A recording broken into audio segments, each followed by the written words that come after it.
This is the S Word with Noble Comment.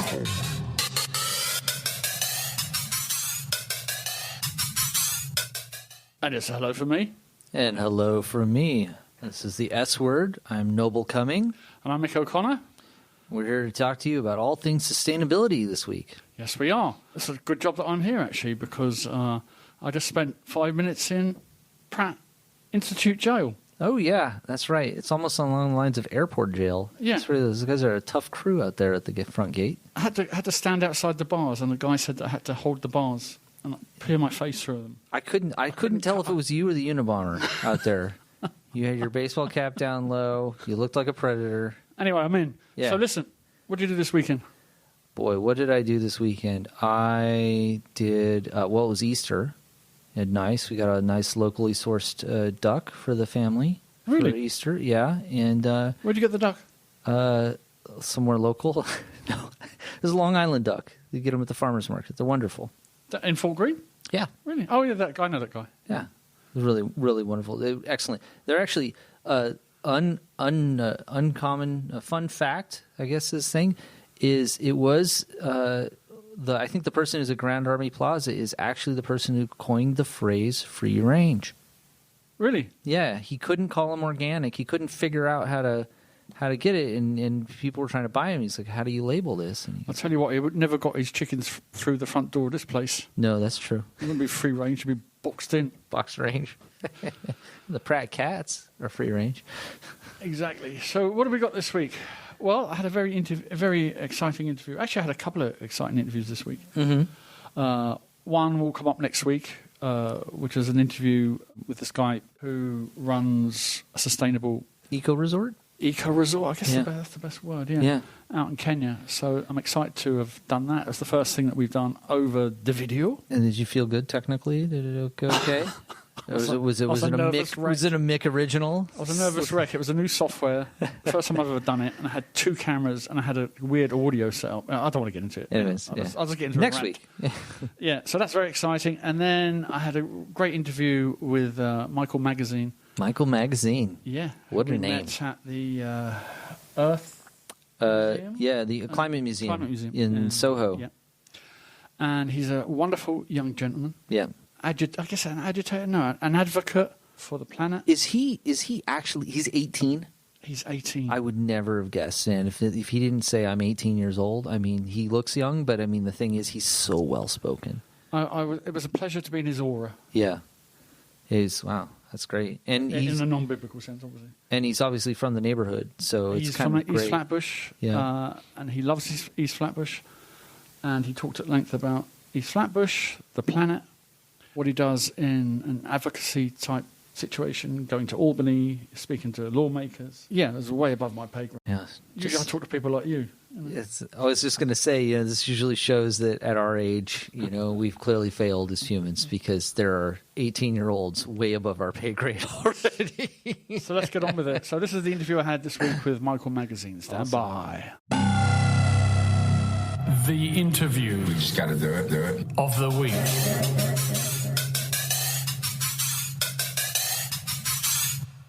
The first question I'm going to have for you is, who are you and how did you get here?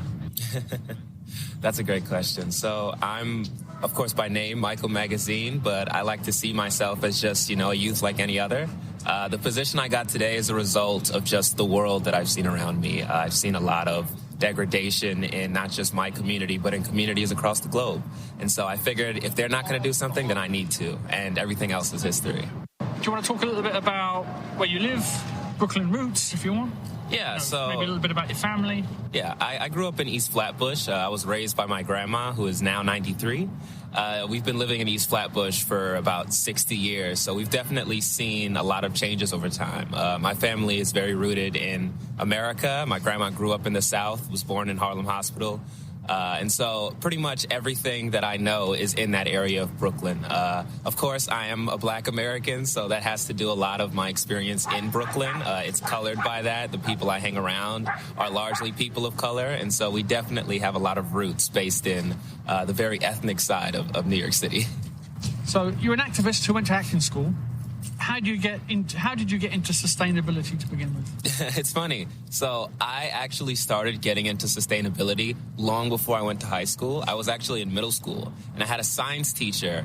Her name was Miss John, and Miss John basically said the environment was like deteriorating over time. She basically explained it to us. And, I'm a middle schooler, so I'm like, I don't really understand what she's talking about. And that same year, by happenstance, California has saw its biggest wildfires in like history. And so I literally go home after this lesson and I'm like, oh my gosh, what's going on? And then New York City gets hit with stuff, and it's just everything compounded that year. And that's when I knew I had some ties to sustainability and the environment. And then high school, it was literally just like, a shot in the dark. I said, hey, let's see which high school I get into. I ended up getting into an art school, and I went with acting from there onward. But, of course, I'm not in acting as much anymore, but it's definitely a tool that I use for a lot of my work. You talked about convincing your family to care about the environment. Can you talk a little bit about that for our listeners? Yeah, so one of the hardest things to do with the environment is get other people invested into it, because it's sort of like a niche topic even to this day. It's like the environment, like trees and animals, but it's a lot more than that. And so particularly with composting, it took like 3 months for me to convince my aunt and everyone else in my family that this is something we actually need to do. It's not like tyranny from Eric Adams. Like, no, this is an actual thing that's invested in our interest, in our best interest, in the best interest of the city. And so the way I had to get them invested in composting, and the same way I got them invested in the environment, is not just talk about like the benefits to like the world at large, because that's a little more abstract, but just talk about how convenient it is for us to do and the benefits that we see. I say, hey, if you have a bag full of food, you see how much food that you're getting rid of. All of a sudden, you don't like getting rid of that much food. And so our food waste has gone down over time. And I really broke it down and explained it to them. And then once they started doing it, they saw a lot of what I was talking about. And so from then onward, it just became a habit. Sustainability, the climate, reusing and repurposing things seems like a new thing, but it isn't really, is it? Even when I was growing up, right? My shoes needed a new sole to come down to the shoemaker, right? My mother stitched and patched clothes. We put the washing out on the drying line, Why do you think these things over the generations have kind of become lost almost? And why are we bringing this back now? I think a lot of it has to do with language and just words in general. One of the things that I realized is a lot of the stuff Grandma described her doing when she was young, and growing up is like the same thing we're trying to get people to do now. We just call it by a different term, Back then it wasn't like reduce, reuse, recycle. It was you only have one pair of shoes, so you might as well get the best out of it, use it until you can't use it anymore. And like that mindset of just what used to be sort of just intuitive, you don't really need to describe it, to now where we need to explicitly say, like, no, what we're doing now, it's a waste, it's wasteful, we need to reuse stuff, we need to recycle stuff, make the best out of what we have and not trying to keep making another and another and another for it to go sit in a landfill somewhere.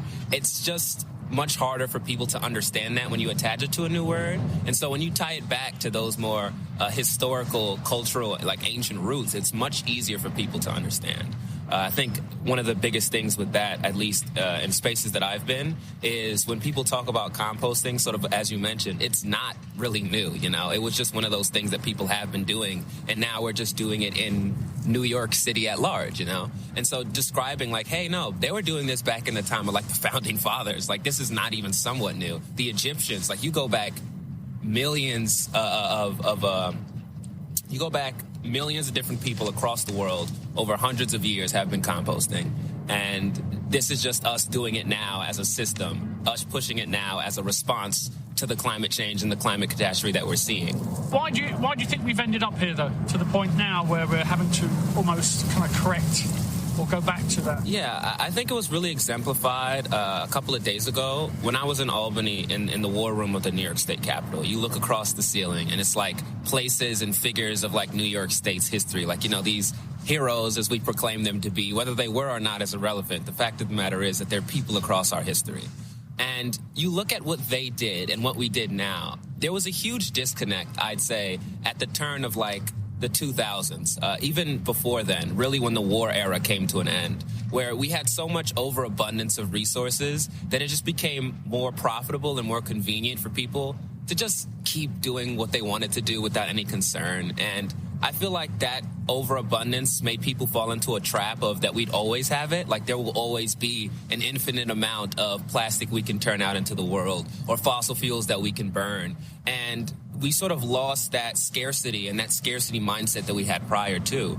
When, people say a lot, like when you come from nothing, you'll, live with nothing for the rest of your life. If you grow up poor, even when you're rich and famous, you're still going to live, the poor man's mindset. You're still going to try to save. You're going to try to make the best of what you have now because you know what it's like not to have anything. But after, decades worth of having more than enough, people don't have that mindset. They have the mindset of, I can just keep using more and more and more. To your mind, is materialism and to some extent capitalism, is it sustainable through, let's say, the next 20, 30, 40 years? I think by definition, it has to be unsustainable. And I think that's a lot harder for people to understand than even some of us activists give them credit for, because capitalism sort of was the name of the game for pretty much all of the modern American history. Like, it's the thing that we're known for. It's the thing that the world has sort of adopted. And so when you're trying to explain to people that it's actually really unsustainable, they can't, connect it. Like, what do you mean? We've been doing it for 100 years at this point. But the way I like to see it is, if capitalism is constantly driving to make more money, then unless the things that we're trying to do makes more money for them, it's not going to be a switch. And then you also have to consider, if people are already making money off of unsustainable practices, they're not going to stop wanting to make that money. And so, sort of by definition, we need to have sort of like a counterfactual to capitalism. Whatever that may be, people debate it every single year, so I just let people pick whichever they want to, and we'll see what ends up happening. But I think undoubtedly, capitalism and materialism and overconsumption as a whole needs to change, because I don't see how we survive 2050, 2070, 2080, if we're continuing on the same rate. So you're from East Flatbush, as we've established, a very urbanized area which is prone to climate change. What changes have you seen in your lifetime? How is your community's response to it? One of the hardest things to reckon with when you live in places like East Flatbush is not just that changes are happening, but that people are already being lost to them. Last summer, with that 2 weeks of 100-degree weather, East Flatbush doesn't have any cooling centers. So what do you expect a majority elderly and youth population? Where do you want them to go? They can't go into the subway. The subways don't have cooling. They can't go into their house. Their houses don't have AC, or a lot of them can't even afford that. And so they're sort of just left to their own devices. Thankfully, in neighboring areas, we have places like Prospect Park, where at the very least, even on the hottest of days, the trees, the plant life, it sort of cools the air enough that it's bearable. But we've seen people already dying of heat stroke. Just go to Kings County Hospital and ask them how many patients that they've seen over the years increase in heat strokes. Flooding is another concern we have. You look at the data, Church Avenue, places around Kings County Hospital, all of these areas are flooding more and more and more from just casual rains, not even like Hurricane Sandy level rainfall. And so just over time, I've just seen conditions get worse and worse with less extreme events, and with more frequent events. I can't imagine what East Flatbush and what the people of East Flatbush are supposed to do if we don't see at least some sort of investment like now. It can't be 2 years down the line. We've already lost people. It needs to be either this year or... I remember from the speech that you gave at the Climate Museum, I think you were mentioning that East Flatbush had the least amount of park space. Yes. In the whole of the city? East Flatbush is sort of facing a double edge of, we are, according to the New York City Comptroller's Office, we're the hottest neighborhood with the least amount of cooling centers. And so that comes in tow with us having also some of the least amount of green space in all of New York City. I think the data from New York City Parks said that East Flatbush had about 1% green space, which is, if you just look at other areas, even areas near to us, that's incredibly low. That's so low, it makes you wonder why that is. And then we get into sort of the historical reasons, the divestment, the forcing black people into particular neighborhoods. And, of course, you also get into administrative failings. The city doesn't really see East Flatbush. Our council member isn't really good. The state sort of eyes over parts of New York City that aren't glaringly bad. So, Of the laundry list of issues in sustainability, what is your priority? Equity. I think when we talk about sustainability and just overall bettering parts of our world, equity is undoubtedly the most important thing. And I think we've seen this already play out. You look at what areas have received some of the bulk of environmental investment and sustainable initiatives, they're not the disadvantaged communities. They're the communities that are already well off. You know, you look at rich neighborhoods in New York City, rich neighborhoods in LA, rich neighborhoods across America, even just the global north at large. We're receiving overwhelmingly billions of dollars, while the global south and disadvantaged communities, whether it's black, brown, low income, indigenous, even just majority women communities in South America and in Africa, they're not seeing any of that investment. So when we talk about sustainability, it needs to be an equity approach. It needs to be an approach where the people that need the most help get the most help, while the people that are better off receive less of it, so that everyone can reach a level playing field in terms of not just resiliency, whatever that really means, but also in terms of just mitigating the amount of harm that each community faces. Because if we're going to talk about sustainability, the most sustainable thing that we can do is ensure that every culture, every community, and every person has an equal chance. You have a very positive aura about you. Is it hard to keep that up when you're facing such a daunting subject or a daunting world? That's like such a common question. And I always, when I hear this question, it sort of makes a part of me inside just like spark, because a lot of people, when they look at like just the overwhelming problems we have right now, from administrations who don't want to act, to conditions that are getting worse, to like last year was the hottest year in human history. This year will likely be the hottest year in human history, as well as will next year, so on and so forth. It looks as though we're, David versus Goliath. But, you have to sort of just take a step back for a moment and realize that as hard as the task that we have at hand is, we have the best possible people on our side. We have billions of people across the globe who are fighting for this at the exact same time in many different ways. It doesn't always have to be activists, And so I can take a positive outlook because I know that I'm not alone. I know that there's communities in Vanuatu, in Denmark, in the Netherlands, in the Bronx, in, BQE, Williamsburg, just places and people across the world who are all fighting for the same thing. So it's not a matter of if we're going to win. We're going to win. It's just a matter of what cost will we have getting up to that point? How many people will we lose at that point? And that's going to be a scar that we're going to live with. But I think at the very least, I'm confident in saying that the outlook is as good as it could be for, the cards that we have. What person or group are you most inspired by?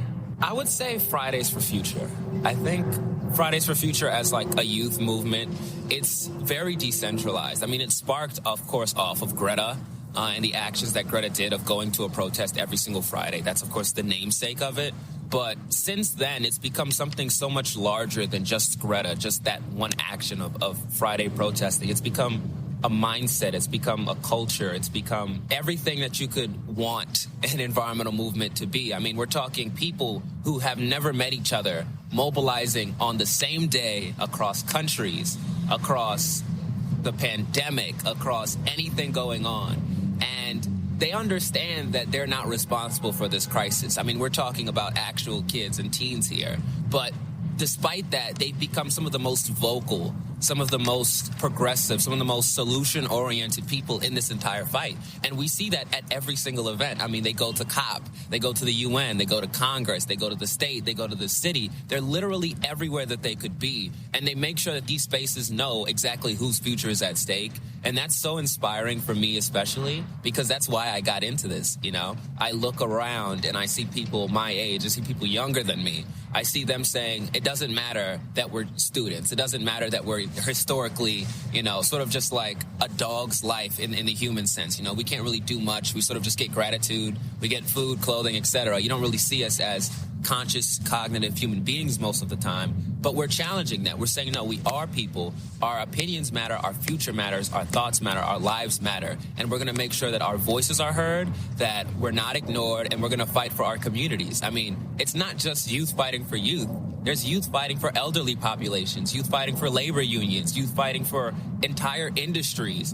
That's the most inspiring thing I can think of. And it's literally people as young as 8 years old, and that's almost unimaginable and unheard of prior to the environmental movement, I feel.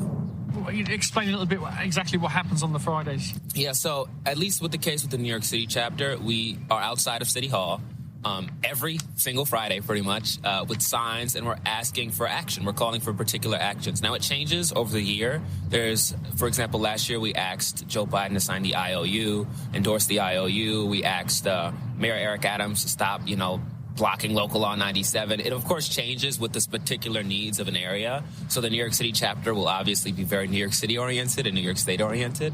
But it's just the overall practice of going out every Friday and making our presence known that we're not going away. This isn't something you can ignore. We're going to be there every single Friday. And we're going to be there by tens, and sometimes at least twice a year in the spring and in the fall, it's by tens of thousands. Last September 27th, we had the March to End Fossil Fuels in Manhattan. You know, tens of thousands of people walking across Manhattan for environmental justice. Back in 2019, the very famous one, 250,000 people, youth, marching across New York City for environmental justice. Millions of people across the globe.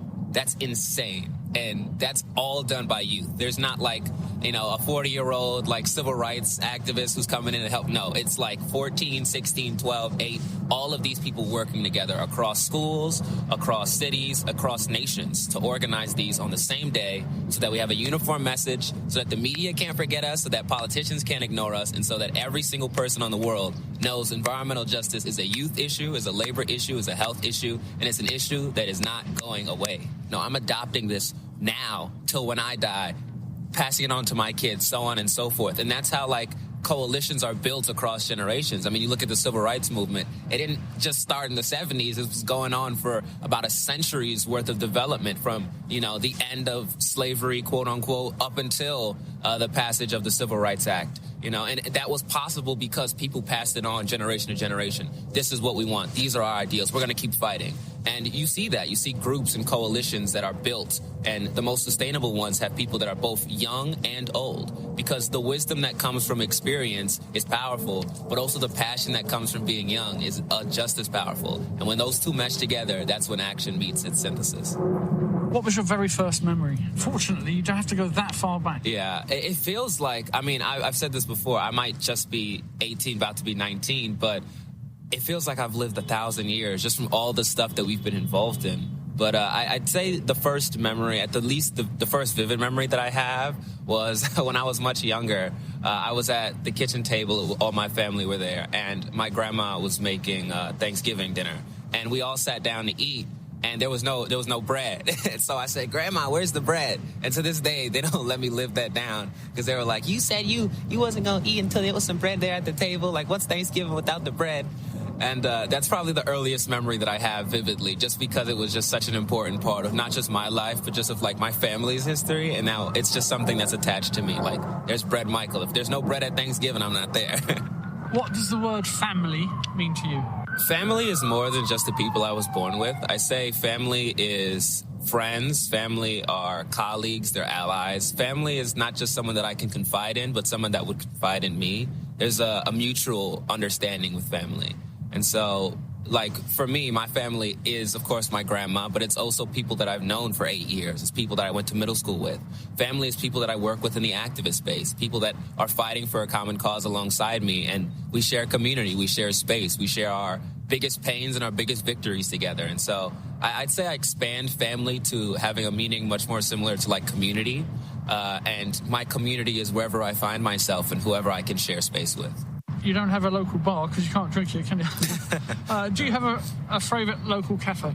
I would say there's a nice deli on the corner of Utica and Eastern Parkway, and the reason why is because anytime I go with me and my partner and some of the work I do, we always go there in the morning at like 6 o'clock because we have to be somewhere at 8. And every time we go in there, she's like, I want my coffee, this, and that. He already knows what it is. But she says it anyway. And it's so funny because he's like, yeah, I got it. And he's like, here you go. She's like, wow, you made it already? No, I knew it when you walked in. And so I love having that experience. And it's not even really a cafe. It's just a deli. Yeah. But they have coffee there, and he definitely brings that sort of cafe energy. Your favorite local pizza? I'll give a shout out to Tony's, just because I've had Tony's for a long time. Tony's Pizza. There's a couple of spots near my area. There's one over by Sutter Avenue and Rutland Road, the train station. It's like right next to the C-Town. And love it. Okay, it's not the best pizza. I know someone's going to tell me about Joe's Pizza in Manhattan, but it's not the best pizza. It's the fact that you can get the pizza with everything else. And it's like historic for me and my family. We've been getting it for a long time. They have pretty good chicken wings. Love it. Local burger? I would say Tony's as well. You know, they have burgers as well. That's probably the closest that I could get to really a local burger. And again, I love Tony's. I use them for pretty much anything. Tony sounds great. Yeah, I have a funny story in middle school. I brought a Tony's menu with me to class, and then my vice principal was there, like, she snuck up behind me. She was like, that looks good. I'm like, you want to order some? She said, yeah, I'll order some. She ordered some for her, and she brought me into her office, and just while she was there eating it, just to make fun of me, and she was like, nah, it's fine. I'll order you some later. And so I had some Tony's from my vice principal, of course, after getting teased for bringing a menu to school. So do you have a favorite local band? And then do you have a favorite band, anything? I love Fitz and the Tantrums. Really love their music. I've been listening to them for a long time alongside my sister. Love the music. Last Raindrop, great song. Last album that Fitz particularly dropped, loved it. And then I guess just at large, it wouldn't be a band, but I'd say like the artist. I really like The Weeknd, which, I mean, it's kind of cliche at this point. He's the number one artist in the world, but still, I love his music, love his albums. He's dropping another one soon. Can't wait to listen to it. What would you recommend to the average Joe in the street that he can do or she can do to become more sustainable? I'd say the most sustainable practice on this planet for any individual is to learn. I think learning anything and just being involved in education is an incredibly sustainable practice, because knowledge is not just what you gain, but it's also what you can tell others. And learning has been the sustainable practice that I endorse the most. I mean, of course, I'm in school learning, but outside of that, learning from other people's experiences, learning people's stories, learning history, learning through experience. I mean, I've gone to places that I've never would have thought I'd be, and I've learned the space. I've learned the history of that space, and I've been able to share my takeaways, my experiences with others. So I think if there's one action more than like recycling or composting, definitely education and learning. As we've discussed, you're young, you're 18. When you're 36, if it was possible to go back and talk to the 18-year-old Michael Magazine, what do you think you would say? I feel like the one thing that my 36-year-old self would come back and say to me is just, it was worth it. I feel like I don't really need like any like weird future knowledge on something like the lottery numbers or this. Like, I don't need that. But just knowing that it was worth it, because I have the feeling that it's going to be anyway. Obviously, I wouldn't be here if I didn't feel like it was worth it. But to know like 36 years down the line, it was worth it, for me, that tells me everything I need to know. Because I know that means we're going to get the wins. I know that means people are going to be saved. And I know that means the next generation is going to be grateful that we have people today fighting for their future, for their childhood. So definitely it was worth it. That's a great answer. Thank you so much. Is there anything else that you want to say? Yeah, I'll leave a little bit with a call to action. So I think a lot of times, because everyone is in their own corner of the world, in their own corner of life, they don't see how sustainability and the environment can become a part of it. And so I think as a call to action to everyone, sustainability isn't just you going out and being an activist or being an advocate or fighting some fossil fuel tycoon. Sustainability is also just sharing and understanding with others around you in, of course, partly education and learning, but also in just a shared mindset, in a shared space, in a shared collective. Being community-oriented is sustainable. Being people-oriented is sustainable. Having empathy is sustainable. And most importantly, I would say, just try and make the world a little bit better than you found it. That's the most sustainable thing you can do. Fantastic. Thank you, sir. Thank you for having me. Thank you. What do you think about that? I'm almost at a loss for words, especially at that last part there. That was just really, really impressive. He's a very, very impressive gentleman. Very well spoken, very measured and succinct in his answers. Yeah, he's a real beacon. I thought he was interested. Some of the points he made. He really talked a lot about equity. And I think that's a thing that people don't think a lot about in sustainability. One hand washes the other. You got to think about people as well as the planet. So often the world of sustainability has been dominated by people with upper middle class incomes, people, who have a fair amount of money, go to Whole Foods, drive a Prius or even a Tesla now. And there's the rest of us. And usually the rest of us are the ones who are the most vulnerable. Well, I think the thing is, too, that, we can all do something, can't we? We don't have to be like, shrouded in guilt and all that stuff about the planet and that. We just have to do some little thing. That's exactly right. But every little bit helps, as the old lady said when she peed in the sea. And there we go on that one. Yes. And then his point about the young and the old working together, passion and experience together, I thought was a really great point. Yeah, I was feeling that during the interview. I know, because you're old as dirt. But anyways, I was a little confused when he said the lack of scarcity after the Warriors was because it sounded like he was meant like the Warriors as in like 2001, like 9/11 and the Gulf War, or was he actually talking about World War II? I'm not sure what you're talking about. He's talking about materialism and capitalism. But he mentioned the year 2000, and then he said, and then the Warriors. And I was like, wait, not the Warriors, the war. No, I think years. he was referring to the statues in Albany, right? The what? The statues in Albany. When he went to Albany, and he said, were you listening to that part? I was listening, but he was talking about time.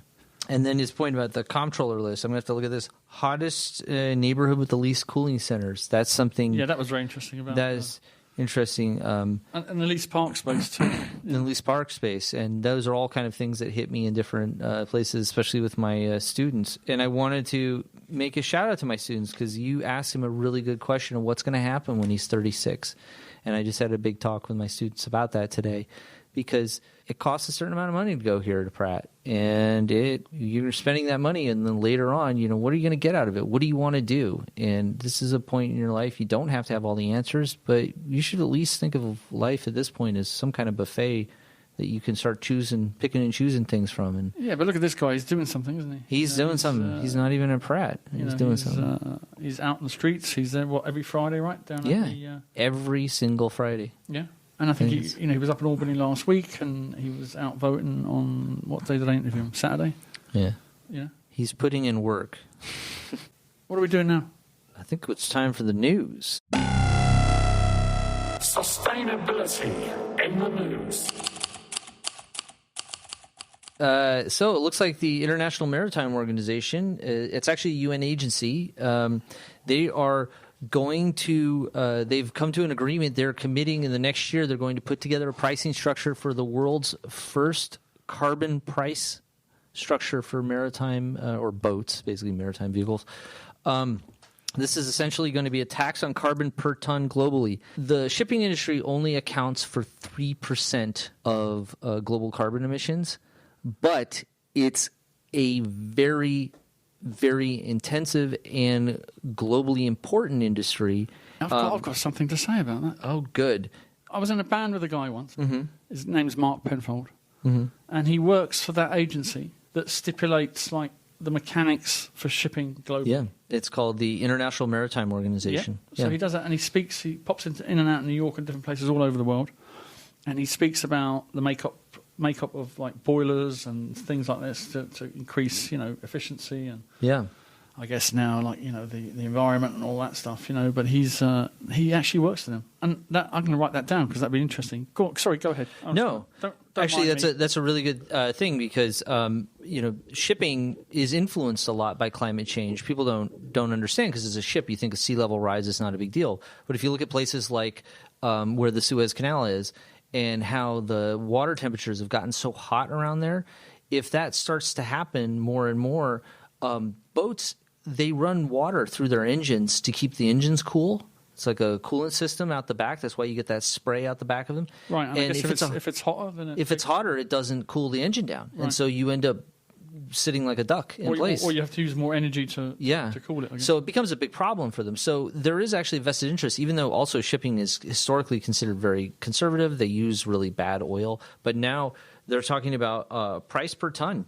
And they think this will have major cause a domino effect downstream with shipping, with other industries, as they have to look to get lighter packaging, better systems in place for making sure that things move, maybe even move to like sail shipping. I know there's a lot of experiments there. So this, and it looks like everyone's on board in the IMO. So this could be a big change in the next year where they're trying to put everything together. Let's see what happens, but this is, at least for now, really good news. That was very exciting. Yeah, I know, aren't you? Just quaver. I mean, no, I actually am. Nice little piece in the New York Times about palm oil still being an issue.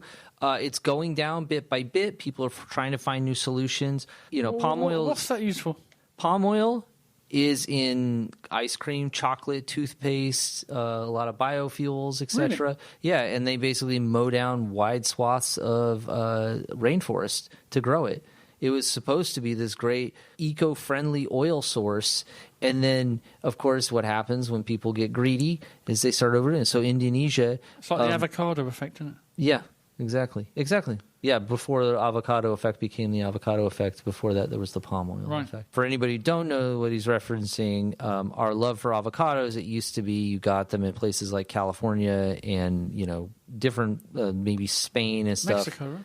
Yeah, and then Mexico started wiping out wide swaths of habitat to grow avocado plantations, and which is also leading to the decline in monarch butterflies. Because that's where they nest. Yeah. Huh. So, well, not where they nest, but where they have to go through to nest. So, yeah, the palm oil issue, it's still going down. It's sort of started to tick back up, some of the deforestation, so people are getting a little concerned. It's the number one contributor to tropical rainforest depletion in the world, more than cattle and coffee. And yes, it has been declining, but yeah, there seems to be a slight uptick recently, and a couple of U.S. senators have reintroduced a bill to ban imports from illegally deforested area. There's even work with Brazil and China to try to get palm oil and other products that are illegally using forest that are like, chopping that forest to grow plantations to get them to stop enabling that to be imported. So basically coming up with some kind of checks and balance system to keep it from coming into our ports. And then for the last bit here for the news today, we have Pratt Earth's Action Week. In case anybody's forgot, that's been going on this week. While we've missed Monday, we've got a great itinerary coming up for the next week. Tomorrow at 12:30, we got Designs to Help Climate Refugees. And at 4 o'clock, or is that 3:30? I think it's 3:30. 101 Learn Advocacy and Campaign Strategy. We also have on Wednesday Birding for Artists at 9 a.m. and Give Take Donation Drive at 2 o'clock. That'll be going on, I think, on a few days. There'll be a screening at the Pratt Libraries at 6 o'clock at night. And the Pratt Campus Resiliency Thinking Action Plan. And From Cotton to Designing Change, a Conversation at 5:30. On Thursday, there seems to be yoga for eco-burnout at 10 o'clock in the morning through community engagement at the Pratt Sustainability Center. Fungi fabrication, that would be kind of interesting. Neighborhood cleanup work's going to be going on Friday. Pedagogy and cartography, that would be interesting exercise in colonialism and equity. That's going to be a case study in rising water going on April 5th. So there's that and a whole lot more going on this next week. I hope that people who are in the neighborhood can make it. If you can't, Pratt students, I hope you can make it too. I know there's going to be classes going on, but it seems like it's going to be a fun week. I hope you can all get through the gate. If you can't for some reason, give Noble a call and he'll get you through. I think there's a seminar on evading security on Saturday. Oh, I'll attend that again. Yeah. So why didn't you ask me what have you been watching this week, Mick? Well, what have you been watching this week, Mick? My missus is very glad I'm out at the moment. You know why? Oh, God. Because I've been watching this incredible series on Amazon Prime. UK Border Force. What is UK bordered with? It's not bordered with anything. That's the irony, isn't it? What is this, like Space Force? Yeah. This is like Space Force. But this program's pretty incredible. It's like one of those programs like you're like, it's like a guilty pleasure. You're like, shouldn't really be watching this. I don't agree with all that kind of like enforcement stuff. Well, that's not. I don't agree with it, but sometimes it's kind of fetishized or whatever. But I couldn't stop watching this bloody thing. It's like watching cops. And you know what the most interesting thing is? It's not like we've caught some illegal people. It's the kind of things that people do, and they think they're not going to get caught. Part of the thing they do, I thought Americans were the only ones who did that. Part of the thing they do is they go to Calais, right, in France, right, and they catch illegals coming over in trucks and stuff like that. Yeah. But they also went to Lagos in Nigeria, okay, because they go all the way there. Yeah. Nigeria has a long colonial history with England, right? Yeah. So a lot of people, like all post-colonial countries, they look to the UK as some kind of fairyland, The British government has to put a full-time facility in Lagos to deal with the applications, right? Wow. So it's literally it's like 30,000 applications a month, to come and stay and study in England. Wow. And all that, But all around that encampment, right? There's these little places like, we will help you with your visa, visa application. And basically those blokes that you see on Fulton, you know what I mean? Yeah. Selling them the throwaway phones and all that stuff, Anyway, so one bloke, I couldn't stop laughing, One bloke, he went to, the sign's literally outside of the compound, right? He went to this, got a false, birth certificate, went in to the interview. He's already been turned down for one other interview, right, 2 years ago. Went in again, okay, with all these, like, photocopied, like, literally copied 100 times, like, and they give him a cheat sheet. And then, obviously the camera is in with the bloke that's interviewing them, on the other side, right? And he's a bloke from London. He's like, well, these blokes are not going to catch me, So he's got all the information before he interviews the bloke, right? Like about these, he's got the paperwork in front of him. Yeah. But he knows whether it's all been photocopied and, like, changed over, So one bloke comes in, right? And he tries to convince him he's, like, 15. The guy's, like, 6'5", and he looks about 38. And he's got, the full certificate and all that, The guy really thought he was going to get through, So it's that kind of thing that makes it, kind of watchable. It's kind of entertaining. That, and I've watched it so much now, when my son enters from one room to the other, I ask him for his visa. I can see you doing that. So, what are we going to do? We're going to do the weather, right?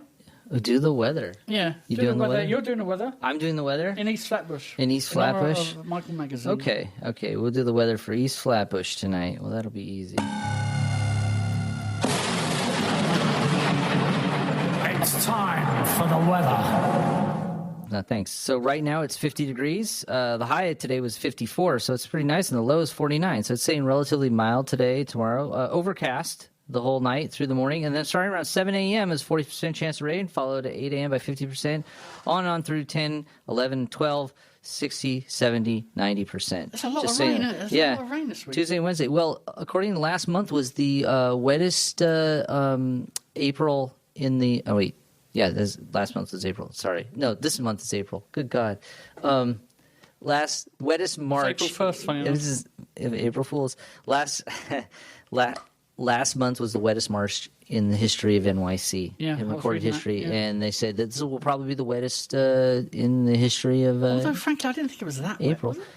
It was constant. It wasn't a deluge. It wasn't like when we had those downpours and flash floods. I mean, they did give us a flash flood warning. Deluges. Not like the ones we had before. Not deluge. Deluge, isn't it? Deluge. Is that a French word we should know? I don't know. Oh, no. Probably. Cul-de-sac. That gets them every time. So you got rain Tuesday, Wednesday, and Thursday. 70% chance average each day. 90% on Tuesday and Wednesday, excuse me. And then overcast into Friday and Saturday, and the sun's going to peek out on Sunday and into Monday. Highs in the 50s and 60s, lows in the 40s. And that's your weather. What else did you get up to? Did you go into any restaurants? Yeah, we went back to Minoko. We actually went again. It was that good and that inexpensive, and we actually met the chef. She was really excited. She's a lapsed vegan, so half the menu is vegan and half of it is standard fare. And what do you mean by standard? It's mixed. It's Japanese and Cajun fusion, and it's done well. It's one of those things where you kind of go, and no, it works extremely well. I can't imagine how did that come about? You've probably said it before. But how we ended up there the first time? No, the Cajun. No, I mean you got the bus, but I mean the Cajun and the Japanese.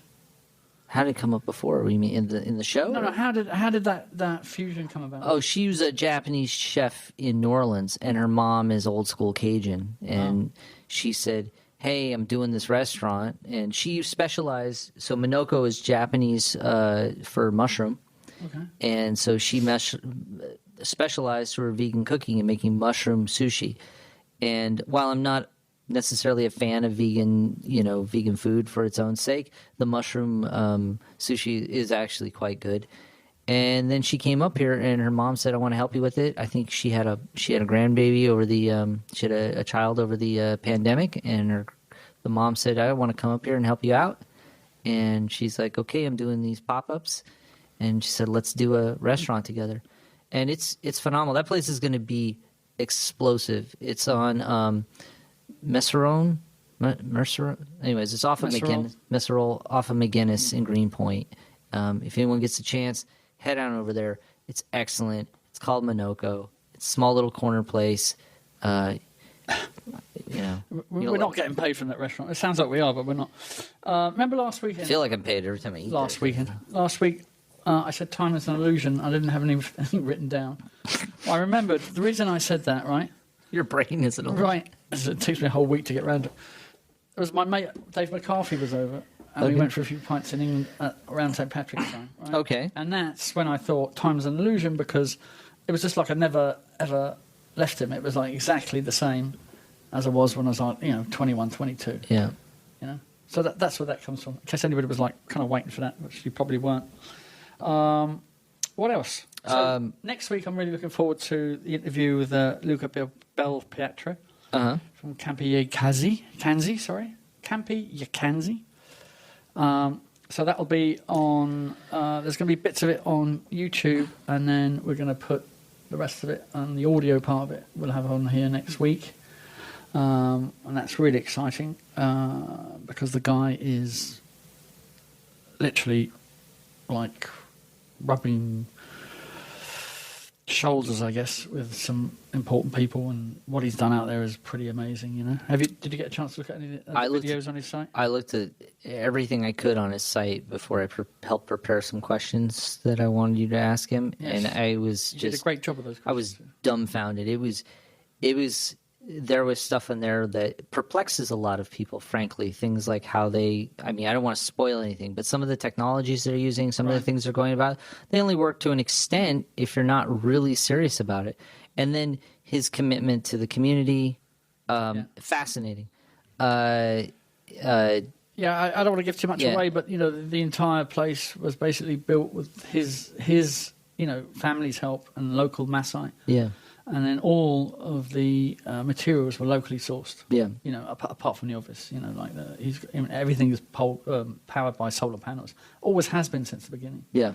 So, we'll give out the links next week to his site and that too. But if you actually take a take a few minutes to look and see what he's done out there, it's pretty amazing. The guy's an amazing speaker, so I'm really looking forward to that.